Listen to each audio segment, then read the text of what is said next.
Yeah, so I'm continuing on a second part of the discourses on the pharmacy situation in the headquarters or the medical body, right? The medical body has various parts. It has a doctors, it has a medical technician, it has a nurses, a radiographer.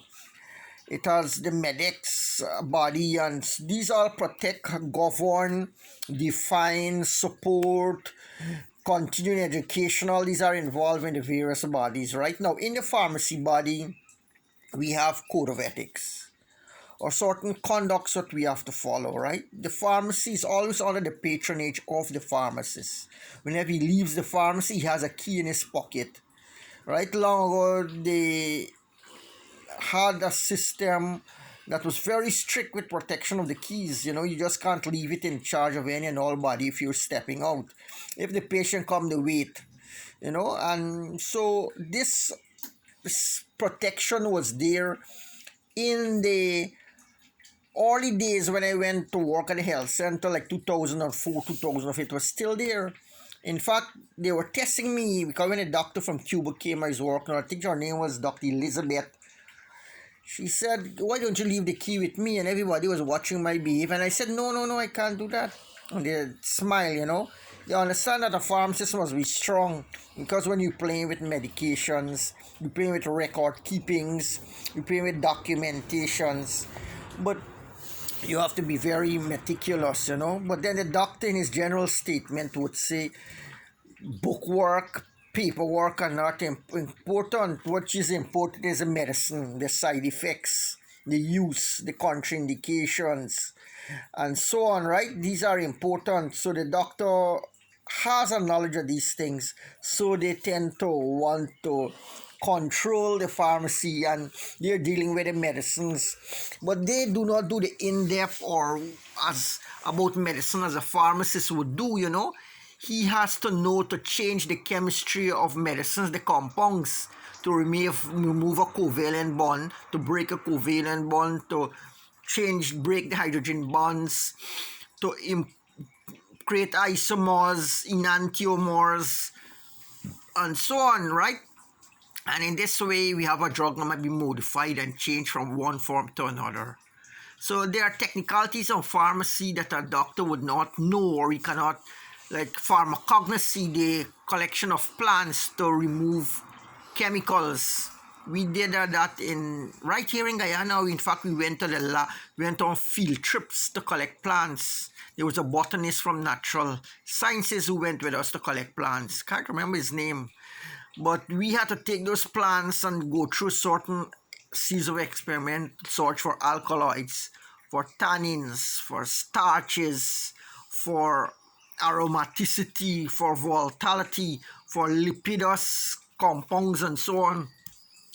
We had to know extraction, we have to know pressing, we had to know distilling, all these kind of garbling, drying. All these are pharmacognosy techniques, how you store natural products and compounds and so before they are manufactured and put in the mortar and the pestle ground. So pharmacist knows about these things, the formulation of chemical compounds or substances to produce a mixture, a tablet. There's centrifugation, there is compression of tablets, addition of excipients, thickening agents, hardening agents, emulsifiers, binding agents. All these things are there. But so that's why we have a difference between medicine and pharmacy arising. So the issue now is that pharmacy in Guyana is not producing pharmacists with the ethical side that is cultured enough. So we have corruption, we have usurpation of power, we have a lot of maladies and sad to say, but um, immature situation arising at the workplace, right? They can't see eye to eye, they don't understand each other. Things like differences, petty differences may crop up. But the ideal pharmacists need to have an ethical base. And you don't find this in the communist country. They don't understand the value of ethics. The communists do not know how the ethic affect the mind, how it makes the soul a receptacle for knowledge. That's why Hippocrates, the founder of modern medicine, said, he who is a philosopher, that doctor who is a philosopher is a god on earth. So the healing profession, because it concerns to medicine, is speaking about allopathy, naturopathy, homeopathy. All these different systems are popular in the Western countries. So when it comes to pharmacists, right, we have here in Guyana at the moment the doctors. They, at the present moment, they control most of the offices, most of the body health position. They should not be, right? The pharmacist should have a part, the medical technologists, the nursing supervisors. These people used to be, but there's a lot of problem in the health system because they are not have an ethical foundation. To have the knowledge is not enough, but to have the ethical part of it is important too. So what is that? They destroy aspiring young students, these students coming from decent homes, people who have a future and could have emerged and become a great contribution to the society of medicine. These people are called weeded down, cut down, destroyed for lack of vision, lack of perception, or psychological maturity is not there to, enhance young workers, students, novices in the medical field.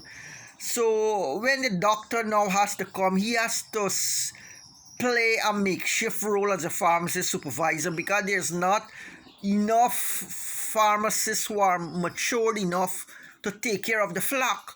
They just are involved in sex, alcohol, money hunting, and power drunkenness is everywhere, right? These things are basal human instincts. Like in Tantra Yoga, they call them Madhyamachara part, the 5 M's: alcohol, fish, woman. And so these are people, once you have that, you're mature, you're okay, you're a cool guy. But that's not the end of it. A human being has to have